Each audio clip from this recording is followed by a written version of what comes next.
Welcome to HortTube. My name is Jim Putnam and this is a Natchez Crape Myrtle.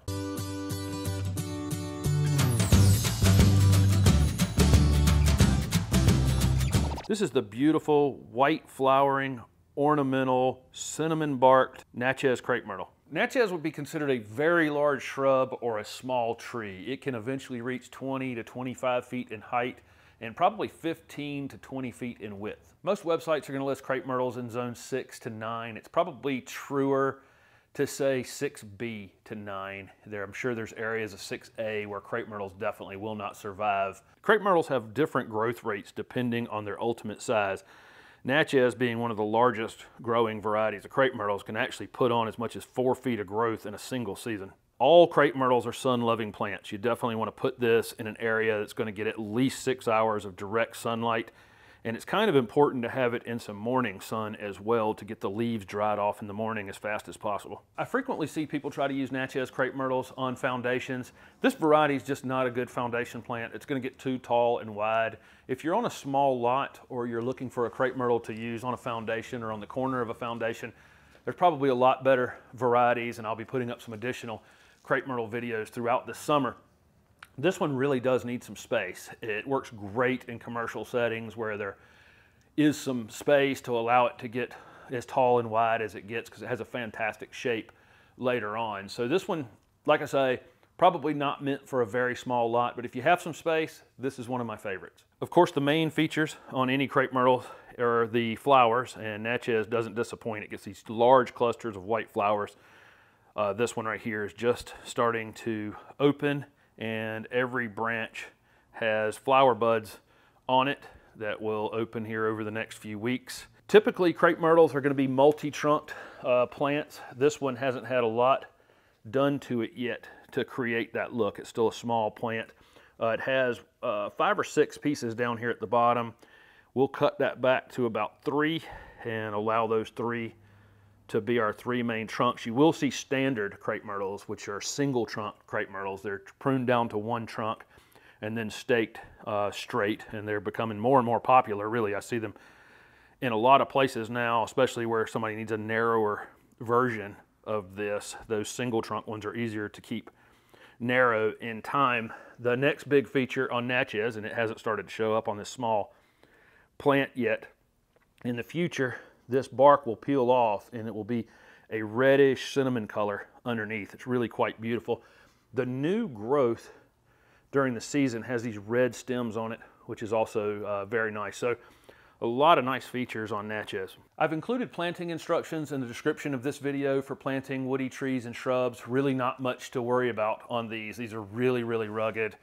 Don't plant it too deep and don't over mulch it, and you really don't want to overwater this plant or put it in a space that's going to stay wet between rains and between waterings. Crepe myrtles are very drought tolerant once they're established, but the thing with me saying that is in the late spring or early summer, these things bloom on the new growth, and if you let it get abnormally dry during that period of time, you will affect how many flowers you're going to have on it. So this is a plant, although very drought tolerant, probably wouldn't die by not watering it if you're in an area that gets normal rainfall.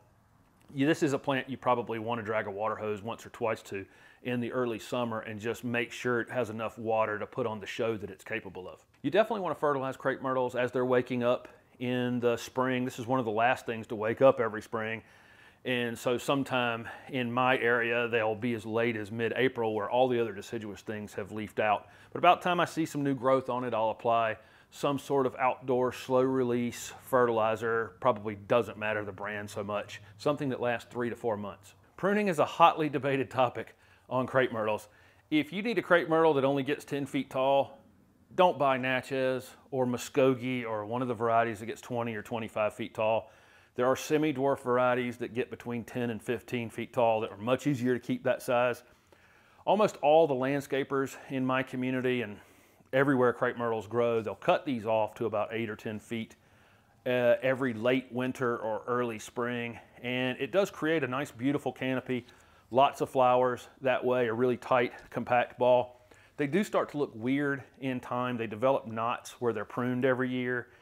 And the base of the plant gets bigger and bigger, but the plant never really gets bigger and bigger, so they start to look weird. Now, for landscapers on a commercial site, They don't care. They can rip the things out and replace them with new plants in the future. If you're planning on having this plant in your yard for 20 or 25 years, try to find one that's the appropriate size to the space that you're using it in, so you're not having to do that constant heavy pruning on it every winter. Because like I say, it will have diminishing returns over time. Crepe myrtles can get several pests. One of the worst is aphids. You want to put these out in open space, and that will lessen the amount of aphids you get. If you tuck a crepe myrtle up in a corner, it doesn't get any air movement on it, you end up with aphids.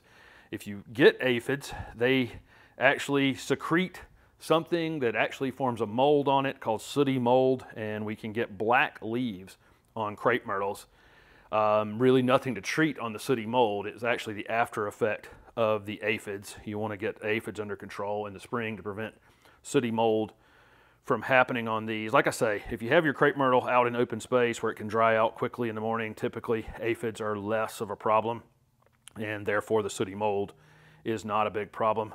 They are susceptible to Japanese beetles. Japanese beetles absolutely love crepe myrtles. You could have root rot on a newly planted crepe myrtle if it was in a space that stayed wet between rains and waterings. Not a plant that's going to really like to stay wet like that. Crepe myrtles are considered pretty much deer proof. So what are you waiting for? Even you can grow the low maintenance, beautiful, red barked, white flowering Natchez Crape Myrtle. Thank you for watching my video, and if it was helpful, please hit the like button and subscribe to my channel for future videos. Also comment below with any questions you have about crepe myrtles. Thanks again.